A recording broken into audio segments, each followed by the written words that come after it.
Assalamualaikum warahmatullahi wabarakatuh. Perkenalkan, saya Zahra Maulikalto sebagai perwakilan dari kelompok 1 mata kuliah Tata Kelola Perusahaan. Di sini saya akan mempresentasikan hasil diskusi saya bersama tim saya tentang menganalisa tata kelola perusahaan PT Bank Rakyat Indonesia atau yang lebih dikenal dengan BRI. Sebelum masuk ke analisis, saya ingin menjelaskan sejarah singkat dari PT Bank Rakyat Indonesia. Jadi, PT Bank Rakyat Indonesia atau BRI merupakan salah satu bank milik negara atau BUMN terbesar dan tertua di Indonesia. Didirikan pada tanggal 16 Desember tahun 1895 di Purwokerto, Jawa Tengah oleh Raden Arya Wirjaatmaja. Awalnya dengan nama De Purwokertosche Hulp en Spaarbank de Inlandische Hoofden, yang berarti Bank Bantuan dan Simpanan Milik Pribumi. Seiring perkembangan waktu, BRI mengalami berbagai transformasi hingga resmi menjadi perseroan terbatas atau PT pada tahun 1992 dan go public pada tahun 2003. Dengan mayoritas saham tetap dimiliki oleh pemerintah Republik Indonesia.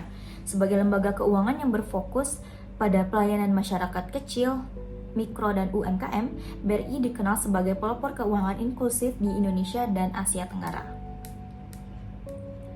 Lalu untuk visi misi dari PT Bank Rakyat Indonesia adalah visinya menjadi the most valuable banking group in Southeast Asia and champion of financial inclusion. Dan misinya yang pertama itu memberikan layanan keuangan terbaik bagi seluruh segmen masyarakat. Yang kedua, meningkatkan inklusi keuangan melalui transformasi digital. Yang ketiga, menciptakan nilai berkelanjutan bagi pemegang saham dan masyarakat. Untuk struktur kepemilikannya itu terbagi menjadi dua, yaitu pemegang saham mayoritas dipegang oleh pemerintah Republik Indonesia dengan kurang lebih 56,75% dan sisanya adalah publik, investor dalam dan luar negeri sebanyak lebih kurang 43,25%. Selanjutnya, peran dalam sistem keuangan nasional itu yang pertama menjadi motor utama inklusi keuangan nasional, menjangkau wilayah perkotaan hingga pelosok desa.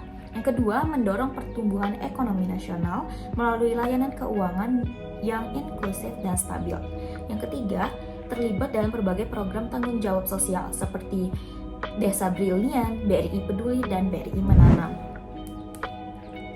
Dan untuk 5 prinsip utama GCG, yang pertama itu adalah transparansi.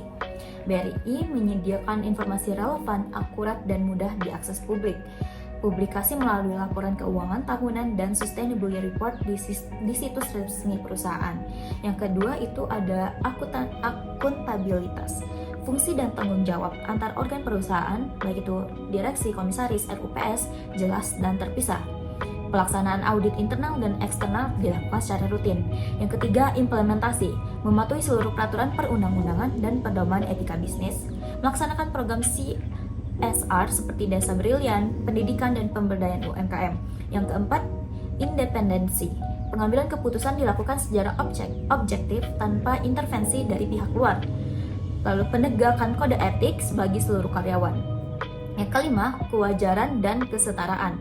Memberikan perlakuan adil bagi semua stakeholder, nasabah, pegawai, pemegang saham, dan mitra kerja.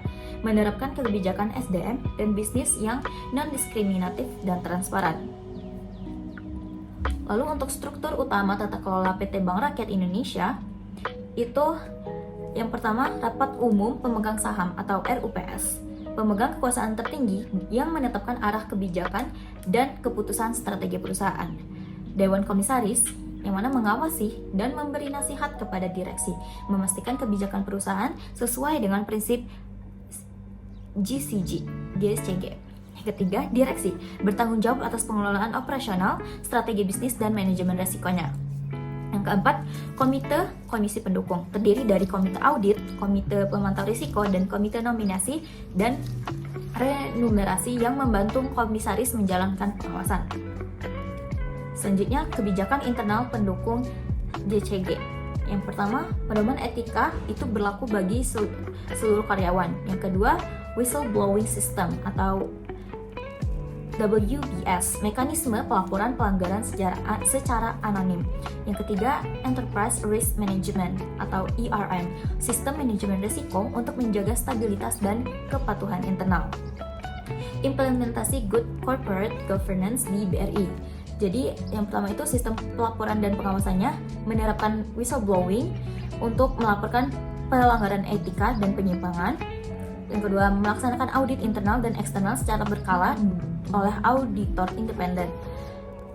Untuk transparansi dan digitalisasi, yang pertama itu menyediakan laporan keuangan dan kinerja melalui situs resmi dan sustainability report.